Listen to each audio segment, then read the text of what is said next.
오늘은 데살로니가전서 5장 18절 말씀을 보겠습니다. 은혜 받으실 말씀 데살로니가전서 5장 18절 신약성경 333면입니다.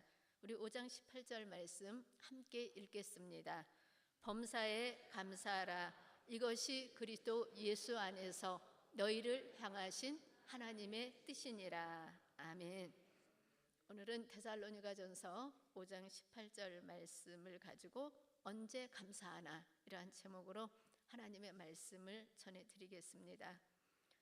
하나님께서는 우리들에게 감사하되 범사에 감사라고 말씀하셨습니다. 범사라는 말은 모든 일이라는 뜻입니다. 그래서 모든 일에 감사하라고 말씀하신 것입니다. 그렇게 하는 것이 하나님의 뜻이라고 오늘 데살로니가전서 5장 18절에 말씀하셨습니다. 범사에 감사하라고 하신 말씀은 평범한 사람의 생각으로는 이해할 수 없는 명령일 겁니다. 그런데 모든 일이 감사한 일은 아니기 때문에 더 어려울 겁니다. 그래서 오늘 범사에 감사하라고 하시는 하나님의 명령이 우리들의 생활에 어떻게 적용되는지, 또 특별히 언제 감사해야 되는지 말씀을 전해드리겠습니다. 그래서 우리가 언제 감사를 해야 되는지, 첫째는 좋을 때 감사해야 됩니다. 두 번째는 좋지 않을 때 감사해야 됩니다. 그리고 세 번째는 기도응답이 필요할 때 감사하라는 말씀입니다. 그래서 오늘 이 세 가지를 가지고 말씀을 전해드리겠습니다. 첫 번째, 좋을 때 감사해야 합니다. 좋은 일이 있을 때 감사하는 일은 누구나 다 할 수 있는 것이라고 생각을 합니다. 그러나 그렇지 못한 경우도 많이 있습니다. 성경에도 감사할 줄 모르는 사람들에 관한 기록이 있습니다. 이스라엘 나라는 남쪽은 유다 지방, 중부 지방은 사마리아 지방, 그 다음에 북쪽은 갈릴리 지방, 이렇게 셋으로 나누어져 있습니다. 예수님께서 주로 사역하실 때는 북쪽 사마리아 갈릴리 지역에서 활동하시면서 복음을 전하셨습니다. 그런데 예수님께서 예루살렘으로 가시는 길에 사마리아와 갈릴리 지방 그 사이를 지나가셨는데, 지나가시는 길에 어느 한 마을에 들어가셨습니다. 그런데 멀리서 예수님을 부르는 소리가 들렸습니다. 예수 선생님, 우리를 불쌍히 여기소서, 이런 소리가 들린 겁니다. 그래서 보니까 멀리서 10명의 사람들이 힘을 다하여서 예수님께 소리치고 불렀습니다. 그래서 보니까 그 사람들이 멀리 있었는데 그 사람들은 나병 환자였기 때문에 예수님께 가까이 나올 수가 없었던 겁니다.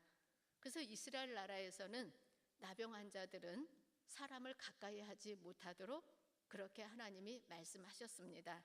그래서 나병 환자들은 길을 가다가도 멀리서 사람이 보이면은 입을 가리고 소리를 쳤습니다. 나는 부정합니다. 나는 부정한 사람입니다. 이렇게 소리를 치면 저 사람 옆에 가까이 가면 안 되겠구나. 그리고 사람들이 가까이 하지 않았습니다.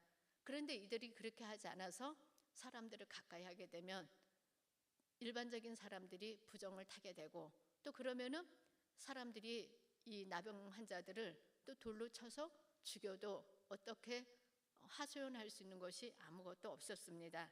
그래서 10명의 나병 환자가 멀리서 있다가 예수님이 오신 것을 알게 된 겁니다. 그래서 자기들을 불쌍히 여겨달라고 소리를 친 겁니다.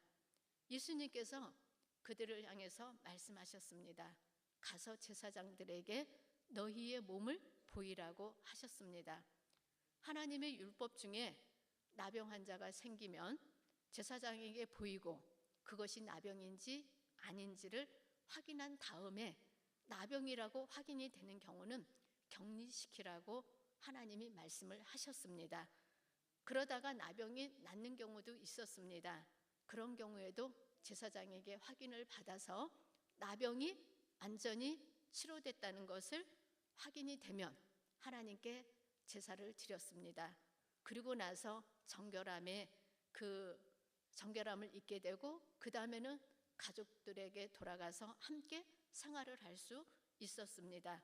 이게 구약성경 레위기에 기록되어 있는 나병 환자에 대한 규례입니다. 그래서 예수님께서는 그 10명의 나병 환자들에게 가서 제사장들에게 너희의 몸을 보이라고 하신 것입니다.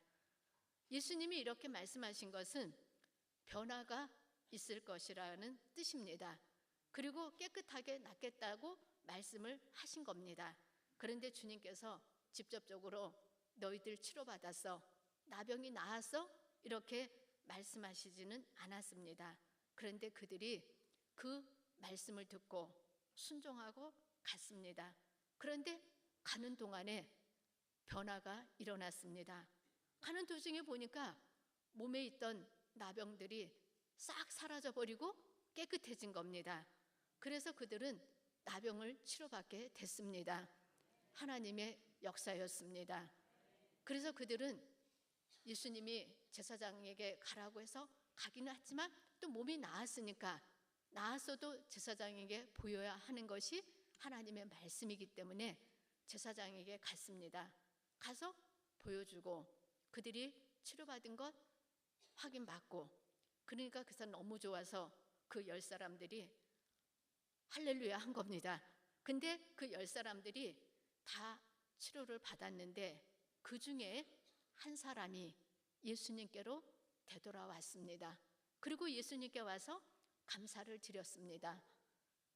10사람이 다 치료받았는데 예수님께 와서 감사드린 사람은 사마리아 사람 한 사람뿐이었습니다.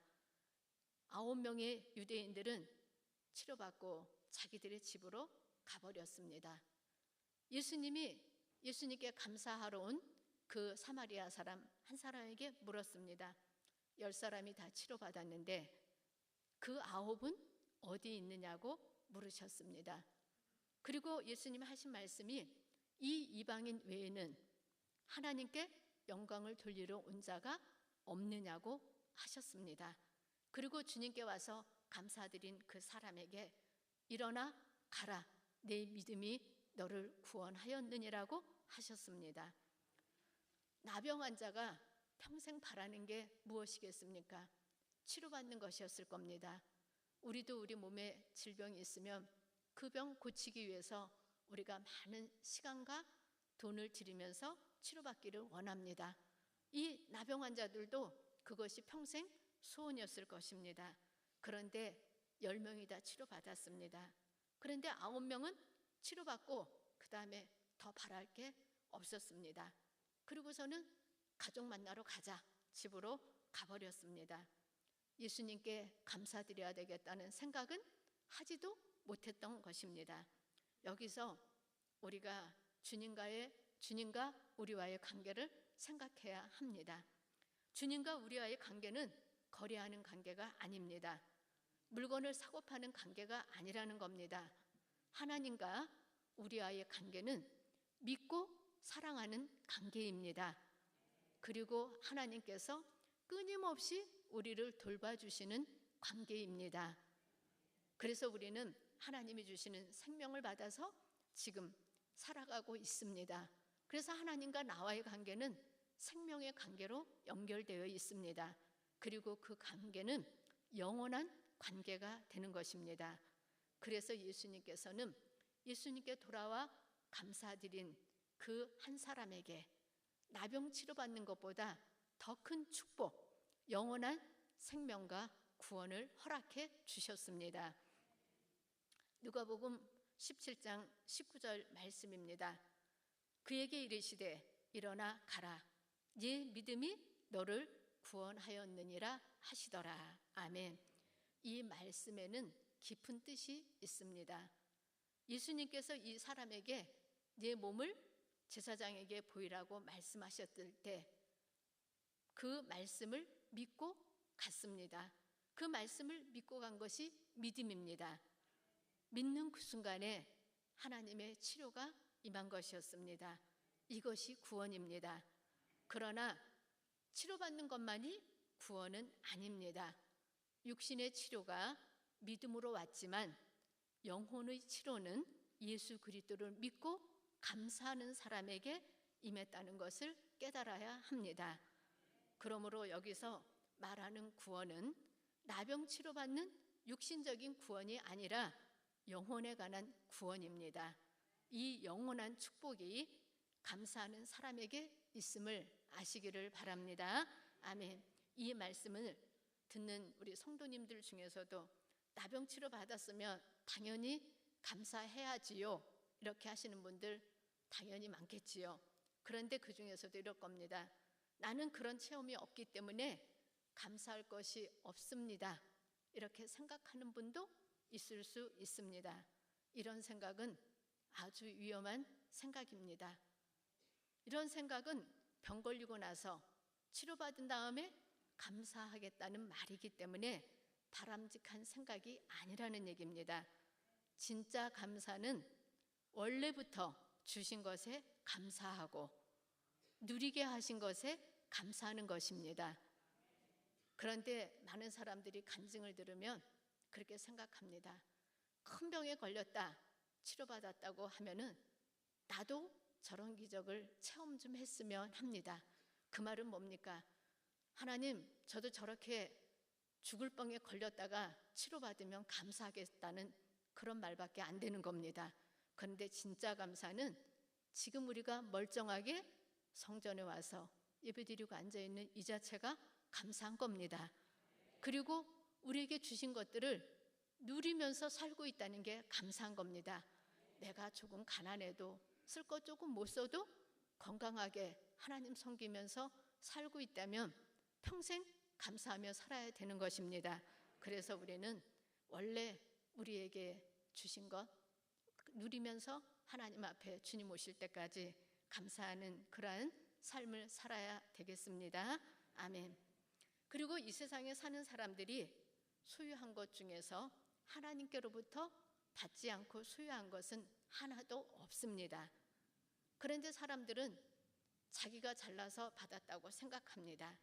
그래서 고린도전서 4장 7절에 하나님이 우리에게 말씀하셨습니다. 누가 너를 남달리 구별하였느냐? 내게 있는 것 중에 받지 아니한 것이 무엇이냐? 네가 받았은즉 어찌하여 받지 아니한 것처럼 자랑하느냐? 이렇게 말씀하셨습니다. 우리가 가진 소유를 우리의 능력으로 얻었다고 생각하지 말아야 합니다. 우리가 가지고 있는 모든 것 다 하나님이 주신 것입니다. 그런데 사람들은 자기 능력으로 얻었다고 자랑합니다. 그래서 하나님께서 우리의 마음을 아시고 신명기 8장 17절 18절에 이렇게 말씀해 주셨습니다.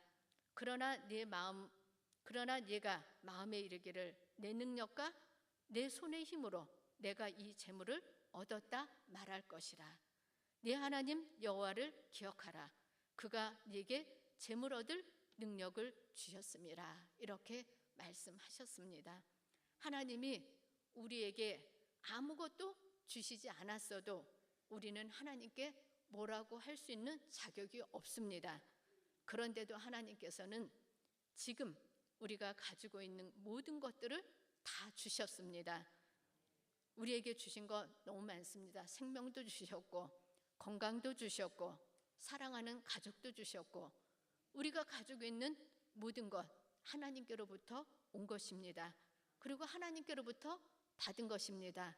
이 사실을 깨닫고 늘 감사하시기를 바랍니다. 그래서 우리에게 있는 것 하나님께서 다 가지고 가신다고 해도 우리들은 할 말이 없습니다. 나병 걸렸다가 치료받는 일이 없어서 감사할 일이 없다고 한다면 그것은 하나님을 섭섭하게 해드리는 것 중에 하나입니다. 오히려 나병에 걸리지 않았음을 감사해야 할 것입니다. 그래서 우리는 우리의 일상생활 모든 것이 다 감사의 조건임을 아시기를 바랍니다. 아멘.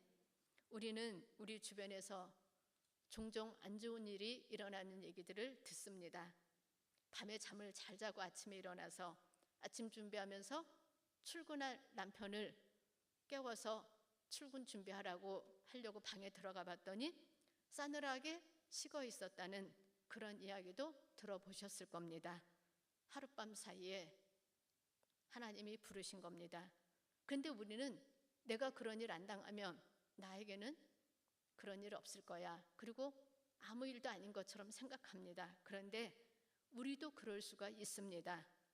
같이 잠을 자던 남편이나 아내도 그럴 수 있습니다. 사랑하는 자식이 그럴 수도 있습니다. 그런데 우리는 그런 생각 안 하고 밤에 잠 자고 아침에 잘 일어났으면 감사해야 되는데 그런 거 감사할 줄 모르면서 살아갑니다. 그런데 하나님은 그런 마음도 악한 마음이라고 말씀하시는 겁니다. 그래서 우리는 우리가 잠자고 아침에 눈 뜨고 멀쩡하게 일어났다면 그 또한 감사할 일이라는 것을 아시고 하나님 앞에 우리의 일상생활을 가지고 감사할 수 있게 되시기를 바랍니다. 아멘. 그래서 우리는 늘 감사를 해야 되는데 나병 환자 9명 감사하지 않고 자기 집으로 자기 볼일 보러 가버렸습니다. 우리도 우리의 삶 전체를 돌아보면 감사하지 못하고 오히려 원망하고 불평하면서 사는 시간들이 더 많이 있습니다.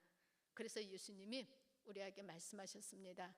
범사에 감사하라고 명령하신 겁니다.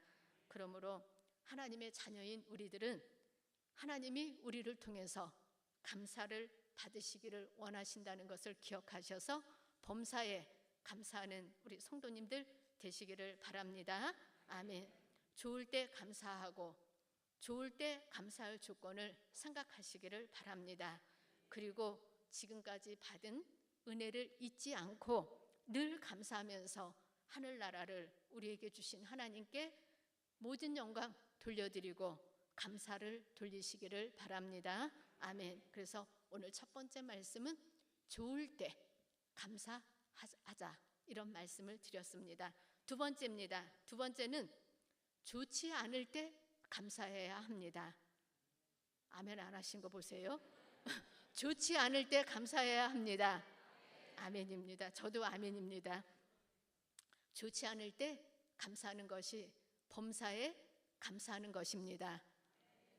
따라하겠습니다. 좋지 않을 때 감사하는 것이 범사에 감사하는 것입니다.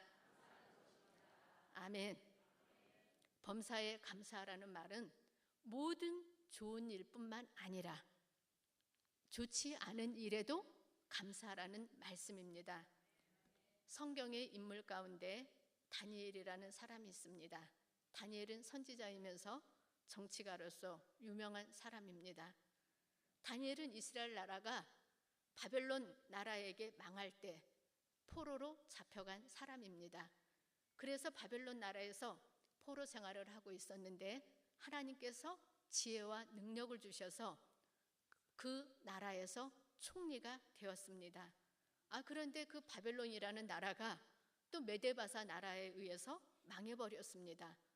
그런데 다니엘은 그 메데바사 나라에서도 총리가 되었습니다. 근데 그 메데바사가 얼마나 큰지 도지사만 120명이나 있었습니다. 우리나라는 8도밖에 없으니까 도지사가 8명이지요. 근데 120명의 도지사와 함께 나라가 크니까 총리도 셋이었습니다.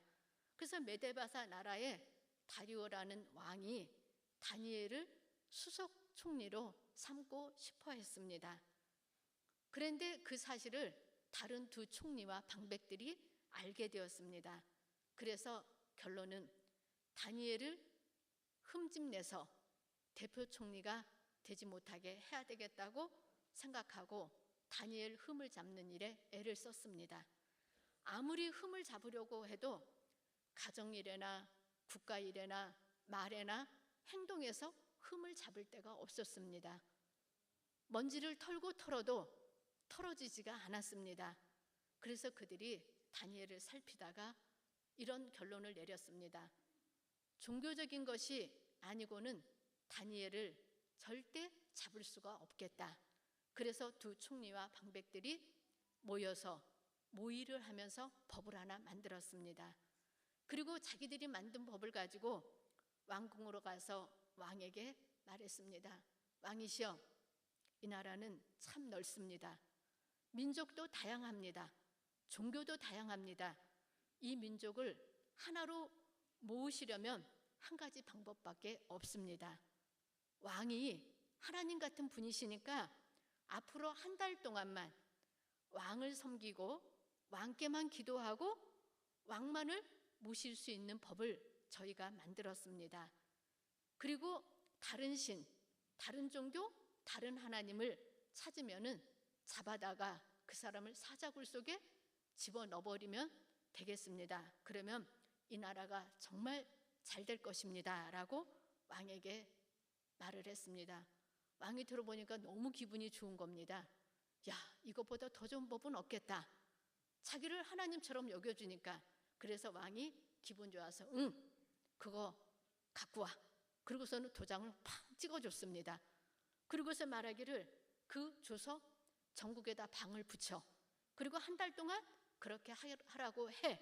하고서는 도장을 찍어준 겁니다. 근데 다니엘서 6장 7절에 보니까 이렇게 기록하고 있습니다. 이제부터 30일 동안에 누구든지 왕 외에 어떤 신에게나 사람에게 무엇을 구하면 사자굴에 던져 넣기로 한 것이니다. 그래서 이 조서가 전국에 방이 붙은 겁니다. 그런데 다니엘은 이 조서에 왕의 어인이 찍힌 것을 알고도 집으로 돌아가서 예전에 기도하던 대로 예루살렘을 향해서 창문 열어놓고 하나님 앞에 감사 기도를 드렸습니다. 자기가 사자굴에 던져지게 생긴 상황인데 다니엘은 기도하면서 하나님께 감사를 했던 겁니다. 이것을 지켜보고 있던 무리들이 어떻겠어요? 기분 엄청 좋았을 겁니다. 아무리 다니엘을 털어도 털 게 없었는데 하나님께 기도하는 일에는 다니엘이 숨김이 없었던 겁니다. 그래서 이것을 지켜보던 사람들이 박수를 쳤을 겁니다. 그리고 왕에게 쪼르르 달려가서 말했습니다. 왕이여, 보소서, 메대 나라에 변개치 못할 법이라고 하셨고 그 법에 왕이 도장을 찍었는데 이 법을 어긴 사람이 있사옵니다. 그랬더니 누구냐? 그놈 당장 잡아와. 그랬는데 잡아왔는데 보니까 대표 총리를 세우기 원했던 다니엘이었습니다. 왕이 그때서야 이 사람들이 다니엘을 죽이려고 모함한 것을 알게 됐습니다. 다니엘을 살리려고 애를 썼지만 방법이 없었습니다. 그래서 할 수 없이 왕이 법대로 하기로 하고 다니엘을 사자굴에 넣으라고 했습니다. 그 사람들이 기분 좋아서 얼른 다니엘을 끌어다가 사자굴 속에 갖다 던져버렸습니다. 사자들은 며칠씩 굶어 있었고 그 사자들에게는 던져지게 되면은 뼈도 추리지 못할 그런 상태였습니다.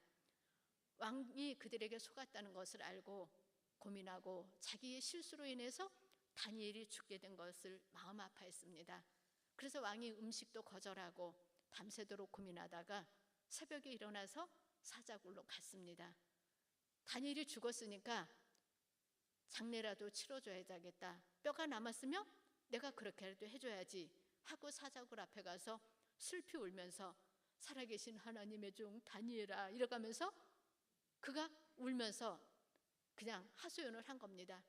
너가 섬기는 하나님이 사자들에게서 너를 구원해 냈느냐? 이러면서 그냥 혼잣말로 울면서 슬퍼했는데 사자굴 속에서 소리가 들렸습니다. 왕이시여 만수무강하옵소서. 듣고 보니까 죽은 줄 알았던 다니엘이 살아있었던 겁니다. 왕이 너무 기뻐서 다니엘을 끌어내놓고 봤습니다. 상한 데가 하나도 없었습니다.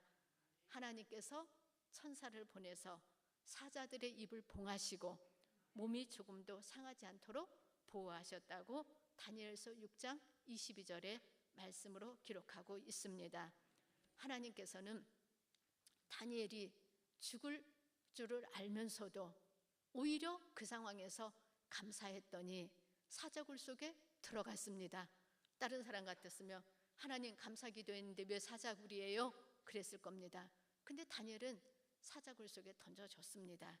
그런데 하나님께서 그곳에서 사자들의 입을 봉하셔서 몸이 하나도 상하지 않도록 하나님께서 다니엘을 지켜주셨습니다.